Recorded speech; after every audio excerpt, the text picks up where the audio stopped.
vous avez été autant choqués que moi de voir Melania Trump, la femme du président américain Donald Trump, présider une session du Conseil de sécurité des Nations Unies.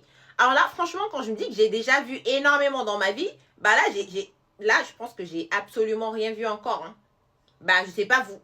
En tout cas, je vais vous faire un tout petit update de la situation au Moyen-Orient, des attaques américano-israéliennes contre l'Iran. Déjà, premièrement, il faut savoir que depuis ce 2 mars, le corps des gardiens de la Révolution, qui est donc l'armée iranienne, a pris pour cible des entreprises pétrolières un peu partout au Moyen-Orient. On l'a vu en Arabie Saoudite, aux Émirats Arabes Unis, dès ce 3 mars. Et ça continue, d'ailleurs, sans parler des bombardements mutuels entre tous les pays. Enfin, entre surtout les pays du Moyen-Orient contre l'Iran principalement. Autre chose à préciser, c'est que le détroit d'Ormuz a de nouveau été fermé par l'Iran. Donc le corps des gardiens de la Révolution a annoncé la fermeture de ce point vital de passage de pétrole. Conséquence, les prix du pétrole ont commencé à bondir un peu partout, en Europe principalement, parce que les États-Unis, on le sait, ils ont leur pétrole.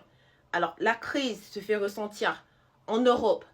Et d'ailleurs, on a vu dans le discours d'Emmanuel Macron qu'il craignait quelque chose et qu'il a commencé à agiter le parapluie nucléaire français. Alors, dites-moi dans les commentaires ce que vous en pensez. La situation continue de s'empirer de jour en jour, d'heure en heure, de seconde en seconde. On continuera de suivre l'actualité, mais dites-moi dans les commentaires ce que vous pensez notamment de cette crise économique européenne que ça engendre.